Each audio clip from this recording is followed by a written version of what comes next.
Welcome back to the library, Wonder.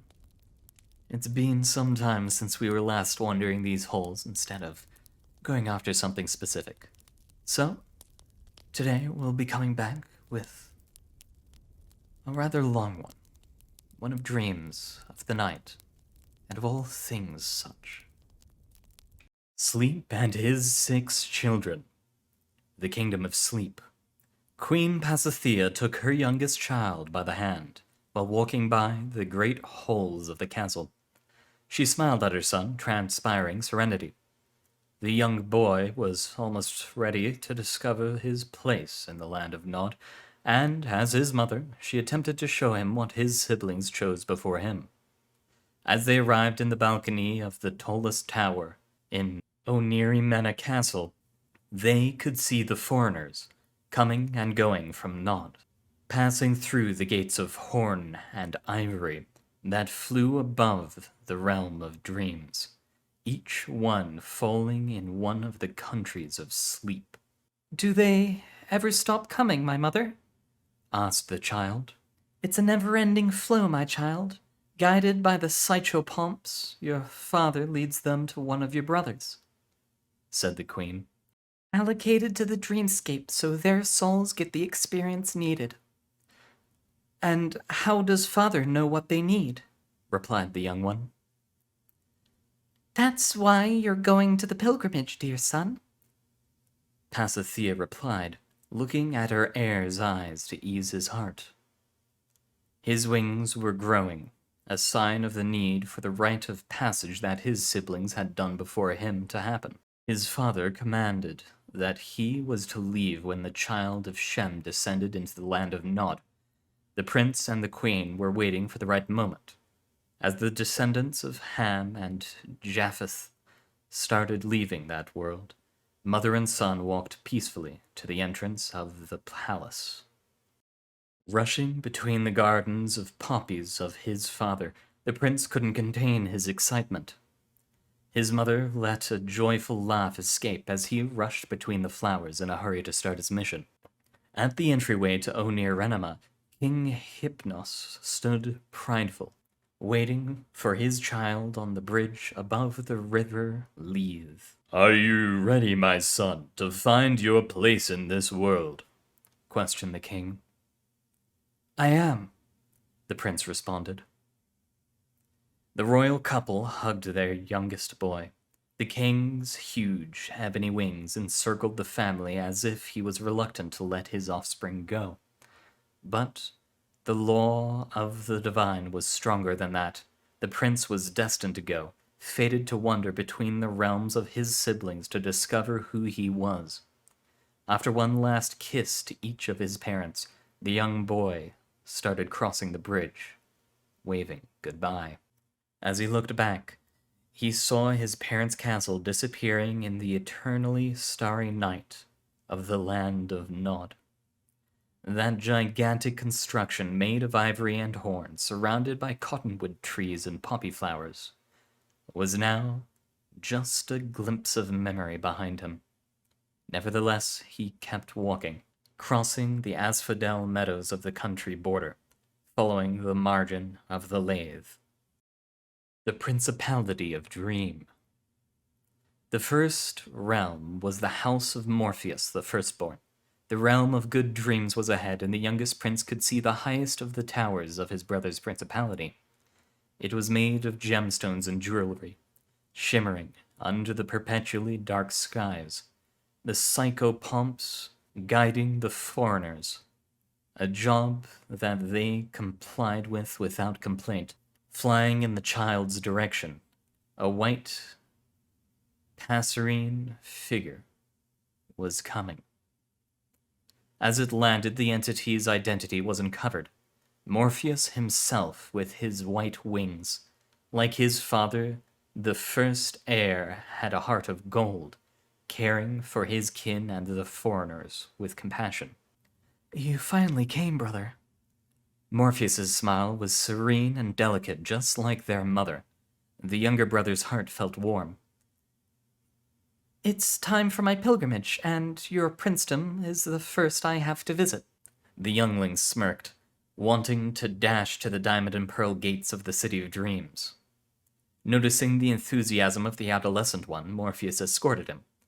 As the glimmering gates opened, they were welcomed to a city of precious metals and shining stones. The foreigners looked around, as astonished as the young visitor. Prince Morpheus's polis was a temple for the unconsciousness. Its gemstones reflected old memories and forgotten thoughts. The foreigners called the visions that they got from that dreams. "Why do the foreigners come here, brother?"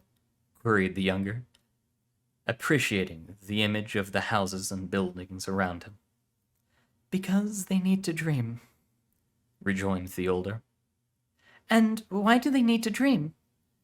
The visitant wasn't satisfied with the answer. "As you know, our father has a twin brother, Uncle Thanatos." Morpheus began to speak. His sibling's expression revealed the confusion to the affirmation. "The foreigners' lives have 3 phases. The first belongs to themselves and is called living. The third belongs to our uncle and is called dying." "And what about the second?" While inquiring his elder brother, the boy looked around, amazed by the surrealistic imagery of the land of Morpheus. Faces that shifted into animals, statues that were entire cities by themselves, snakes that turned into rivers, and rivers that turned into waterfalls, and waterfalls that turned into curtains of houses made of butterflies. "The second belongs to our father and is called sleeping. When I was born, sleeping was just living in the land of Nod's darkness." Morpheus hovered over a mushroom, which curdled, shifting into a throne. "When I did my pilgrimage, I learned that the foreigners couldn't deal with all their thoughts while living, so I fabricated the first dream to the first dreamer." As the young prince was about to sit in a chair next to his brother, the chair turned into a horse and ran away from him. Laughing, Morpheus pulled the arm of his throne, and it turned into a lavish sofa. With 2 taps in the space at his side, the owner of that realm invited his sibling to sit at his side. "As the foreigners separated the conscious living to the unconscious sleeping, they began creating and evolving." Morpheus ended his speech as the lad sat down. "So you created this place to make the foreigners meditate about the things they couldn't muse about while living or dying?" Morpheus thought for a few seconds, considering his brother's point of view. "Exactly, little one." He was taken from his meditation when the sofa where they sat shifted into a whale and flew away, pushing both of them to the ground. "Perhaps you made them happier," the youngest one continued. "Now they control their living completely, right?" "Yes, I think so." "Thank you, brother. I understand your point of view." As both of them stood up, they hugged. It was time for the young pilgrim to walk away. The Principality of False Awakening. Wandering the Asphodel Meadows, the young prince sought his next destination, the realm of Ilocos.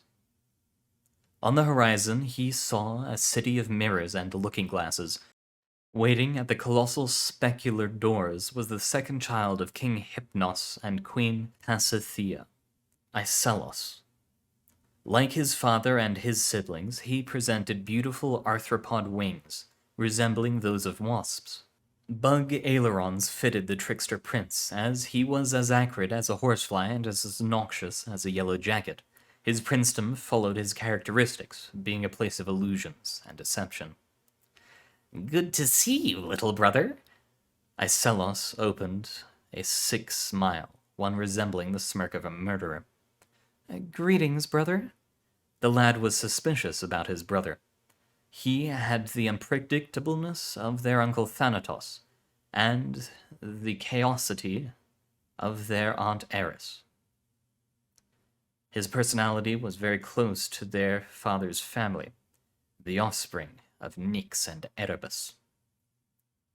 The city was full of surprises, kaleidoscopic images, anamorphisms, doors to nowhere, corridors that changed size constantly. The polis was a trap by itself. The younger brother knew that even the psychopomps avoided the princedom, as most that entered were kept locked inside it. The foreigners roamed the place, searching for the exit without any hope. Brother, why have you created this maze full of decoys and ambushes? The visitor risked questioning, strongly holding onto his brother's clothes, fearing getting lost. Isn't it obvious? For fun, satirized Isilus. When there was only the princedom of Morpheus, the foreigners mocked the land of Nod, controlling why and when they could come here and go away. Isilus opened a transparent door where there was an invisible wall. Everywhere the adolescent sibling looked, there were foreigners, bamboozled by the devices of Isilus. There was one that continuously ambled through a corridor that moved in the contrary direction, making the poor creature walk in place. Another one was locked in a room full of doors that randomly led to the other. Some of the foreigners achieved an escape from that forsaken place, rushing to the arms of a psychopomp to flee through the gates of horn and ivory.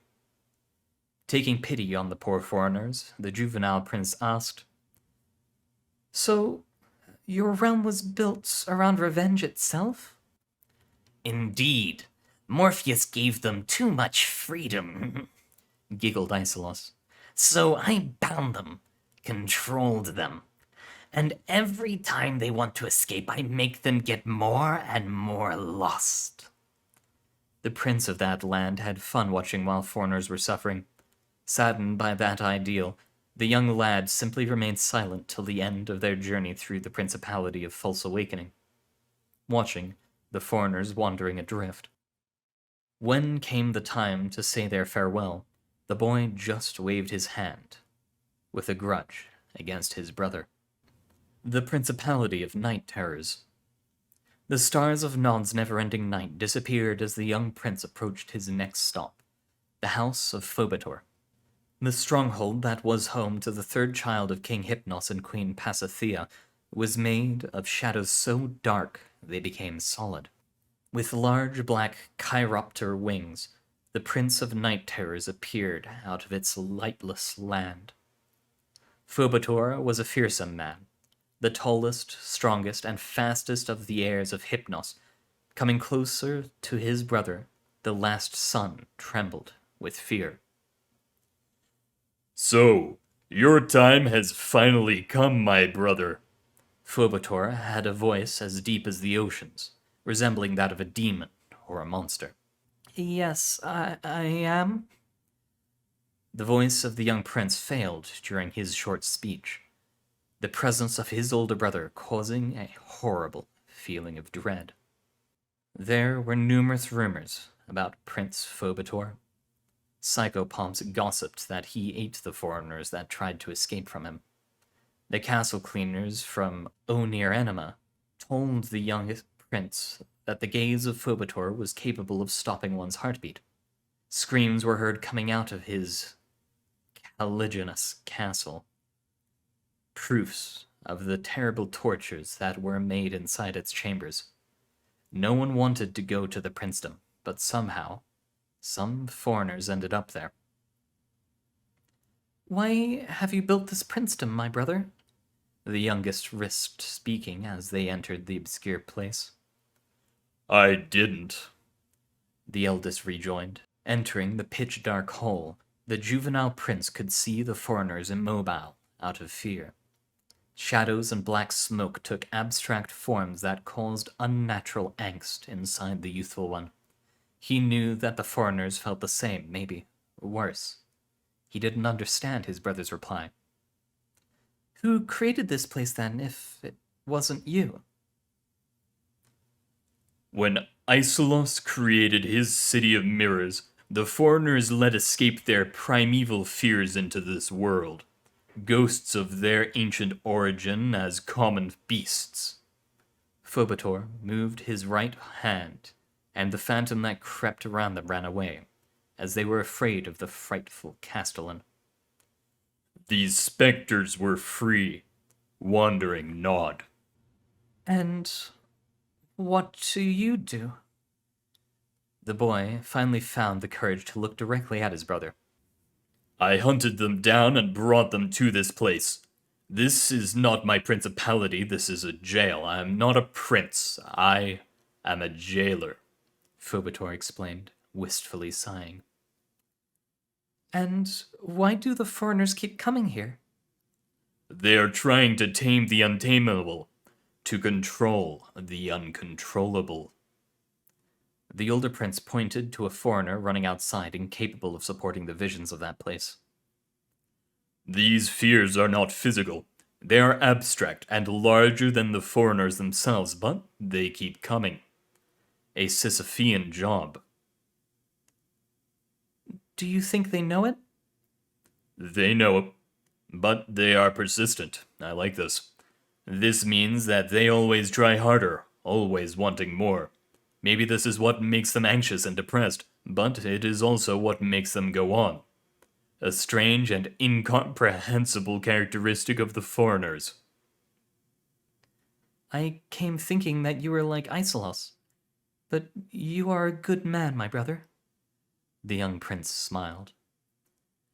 Thank you, little one. And as they exited the princedom, both hugged each other. The most fearsome of the 6 children was, to the surprise of the youngest one, the most solitary and most compassionate. The Principality of Daydreams. Moving towards the house of Phantasos, the young prince saw the sky becoming brighter. The stars shined so vibrantly that it almost looked like the everlasting night was substituted by glittering dusk. Flying around a castle of magic and colors, Phantasos greeted the young brother.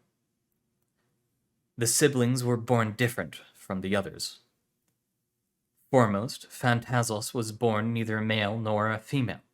Their iridescent wings dazzled in colors that none of the natives to Nod knew, and they were the most energetic of the heirs, even being an Oneiroi. Their sparkling temper was swiftly shown as the princess hugged their little brother. Both laughed and enjoyed being together. As Phantasos was the 4th of the siblings, they and the adolescent prince inhabited Oniramena Castle simultaneously. Both were really close to one another, even after Phantasos made their own princedom. I have waited for this moment for so long, the princess cheerfully spoke. You can stay here as much as you want. You know I can't, dear sibling, the pubescent prince lamented. He had to end the pilgrimage to complete his rite of passage. His visit couldn't last forever. In my house you can do anything if you wish. Taking the little brother by hand, Phantasos flew in the direction of their castle. The construction was made of the sweetest dreams and wishes. There were towers of candy, houses of gold, and abbeys of diamond. Trees grew within seconds after their seeds were planted and gave the most exotic fruits.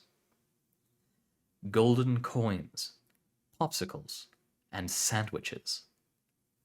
Unicorns, dragons, and phoenixes flew around the buildings, welcoming the foreigners that were guided there by the psychopops. That was the Principality of Daydream, the land of fantasy and imagination. The foreigners looked so happy, observed the young prince. That is why I made this kingdom, the sibling smiled. When I finished my pilgrimage, there was only one kingdom of dreams. That wasn't a jail of some kind. And even so, Morpheus's princedom is too bizarre, completed the boyish blue-blooded. The other nodded, chuckling. They landed at the top of the highest tower, one made of glistening rock candy bricks. From there, they could see the entire principality. At the north, foreigners played with myriad of puppies and kittens. In the south, a forest of candy was full of foreigners bathing and drinking from a chocolate river. The east was a huge amusement park, full of rides, clowns, dancers, and jugglers. The West had churches full of happy couples marrying and having the most beautiful babies. You don't get exhausted from all this activity all the time? The useful one questioned. Sometimes, my brother, responded the elder. No one can be happy all the time, you know. That's why the other princedoms exist.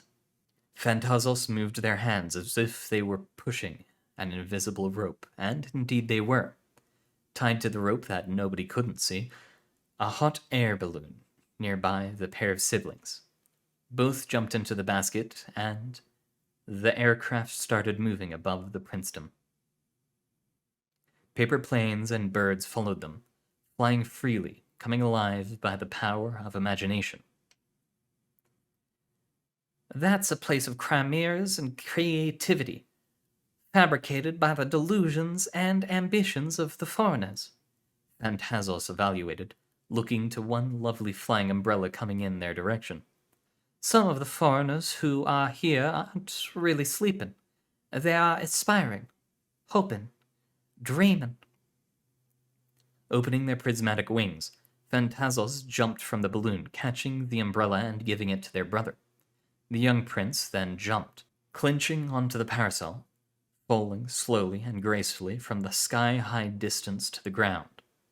In the meantime, they could see the fairies, the satyrs, centaurs, and the nymphs running and playing in a forest of polychromatic trees and non-existent flowers. The other kin celebrated seeing their princette and their brother waving hands and jumping out of happiness. But only wishing and only daydreaming is not healthy, my little brother, completed Phantasos. As foreigners, they need to live before they die. The ones who live their entire here, just dreaming, have meaningless existences and mournful deaths. So this place is opium? The little prince could not understand. Yes, dear brother, this place is opium. Phantasos was delighted with the parallel. You can use to carouse and forget your sorrow, but eventually you'll need to face your demons. Now I understand, my dear sibling. As the youngest landed, both mourned, knowing that was the time for the boy to continue his journey.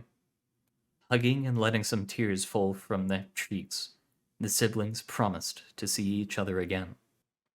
The Principality of Nightmares.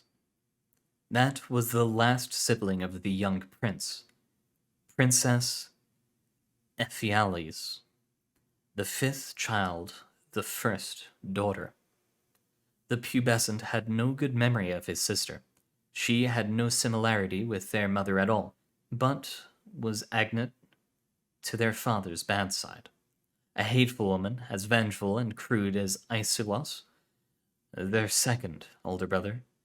Her wings were that of a crow's, black feathered, and sparkled with the far-off constellations in the light. The youthful royal could see the house of Ephiales arise from the horizon. It was, somehow, the counterpart of Phantasos's princedom. Towers made of bone, flesh, and teeth, dark forests full of red flashing eyes that haunted for victims. A sky full of gargoyles, draco-liches, and harpies. The boundaries of the principality were guarded by titanic spiders with human faces and thousands of eyes. As the arachnids threatened the prince, the governor of that realm emerged, condemning the wardens for menacing one of the Oneiroi. The princess forced a hug on his little brother, strangely pleased with his visit. Finally, my brother's pilgrimage, she spoke with glee.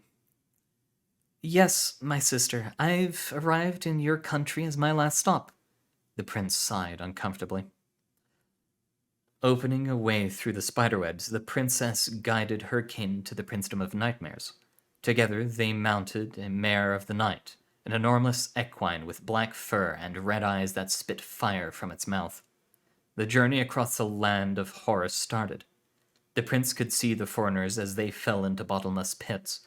They were stalked by sinister atrocities and aberrations and died multiple times, horrible deaths, at the hands of murderers and desolating events. As with the foreigners of the house of Isillos, The youngster took pity on those creatures. Why you torture the foreigners, my sister? The prince uttered.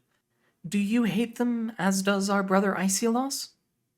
You haven't understood Iselos, younger brother, replied Epheles. Nor my intentions. The mare stopped beside a bloody red lake from where tentacles and lampreys constantly emerged, dragging foreigners to the crimson water. The prince and his sister jumped from the horse, looking at the screaming victims of that place. The prince could not understand. Phobator had a good intention. But Iselos himself said that he just wanted to torture the invaders from beyond the gates of horn and ivory. I know what you're thinking, my brother. Epheles sat on the grass full of worms and bugs. You feel that we torture these souls. Iselos himself said that he just wants to torment them, the prince shouted. Iselos's will and Iselos's job are very different things, my brother, Epheles comforted him. Iselos's realm is the realm of reclusion. The foreigners are there because they need to find something in the sleeping that they could not find in the living or the dying. The prince nodded. He hadn't thought about Iselos that way.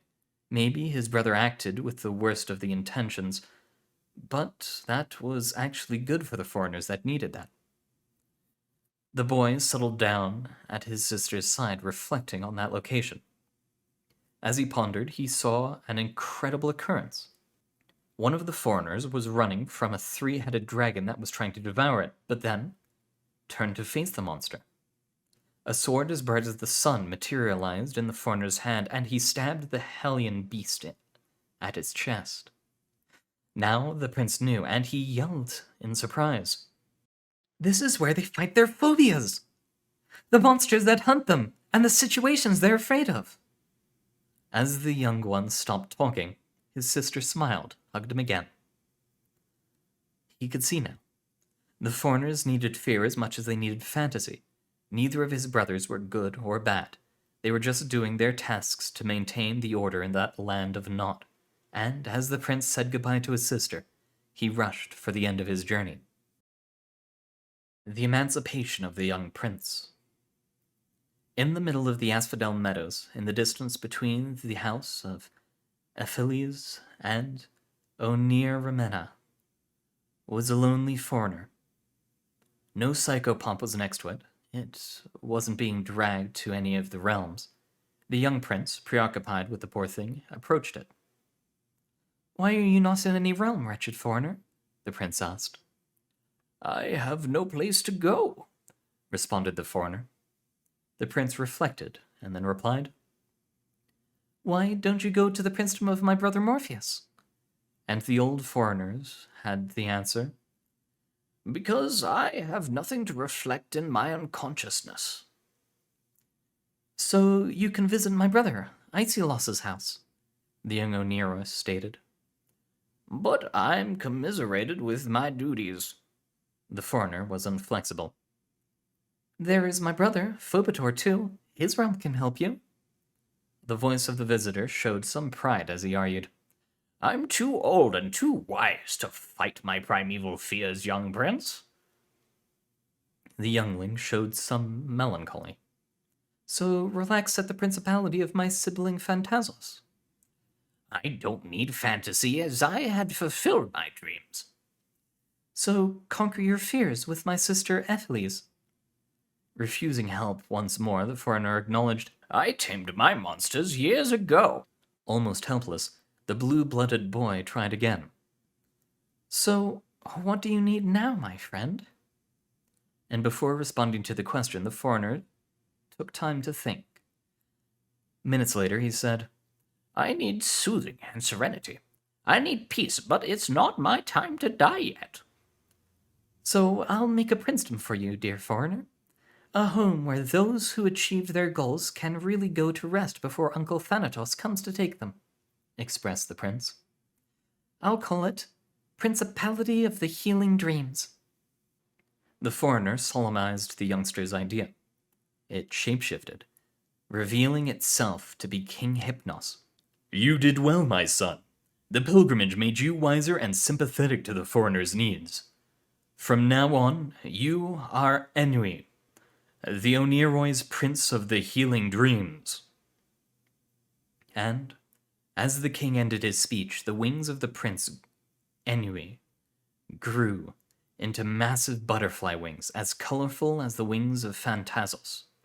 From the ground emerged a big city of armor and gold, the Principality of the Healing Dreams, the House of Ennui, the sixth child of Hypnos and Pasithea.